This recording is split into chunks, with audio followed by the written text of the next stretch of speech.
J ஷேக் பரீத் அவர்கள், crescent event, Pallapatti, Karur.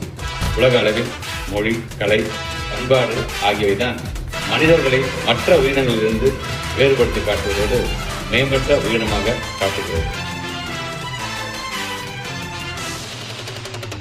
அட, இது நம்ம லிஸ்ட்லயே இல்லையே அப்படின்னு ஒரு சில விஷயங்கள்லாம் நம்ம லைஃப்ல நடக்கும்ல, அந்த மாதிரியான விஷயம் தாங்க இது. ஒரு பெரிய மராத்தான் ரேஸ்ல ஓடிட்டு இருக்கிறவனுக்கு நடுவுல யாராவது அவனை அப்ரிஷியேட் பண்ணி கிளாப் பண்ணா ஒரு சூப்பர் எனர்ஜி ட்ரிங்க் குடிச்ச மாதிரி இன்னும் வேகமா ஓட ஆரம்பிப்பான். அந்த மாதிரி நமக்கு கிடைச்சதுதாங்க இந்த விருது. தமிழக பண்பாட்டு கழகம் பல்வேறு துறைகளில் சிறந்து விளங்கும் சிறந்த நிறுவனங்கள், நல்லாசிரியர்கள் மற்றும் திரை நட்சத்திரங்களுக்கு விருது வழங்கும் விழா நடத்தினாங்க. ஈவென்ட் மேனேஜ்மெண்ட் கேட்டகரியில நாம செலக்ட் ஆயிருந்தோம். நம்மள விருது வழங்கி கௌரவிச்சாங்க. ஈவென்ட்டும் சிறப்பா நடந்து முடிஞ்சு. நம்ம ரூட்ல நாம விடாம தொடர்ச்சியா போய்கிட்டே இருந்தா நமக்கு சேர வேண்டியது கண்டிப்பா கிடைக்கும். ஓகே நண்பா, நம்ம சர்வீஸ் ஒரு தமிழ்நாடு முழுக்க இருக்கு. கால் பண்ணுங்க, பெஸ்டா பண்ணிக்கலாம். இதோட பை சொல்லிக்கிறது உங்க ஜே ஷேக் பரீத், கிரசன்ட் ஈவென்ட்ஸ்.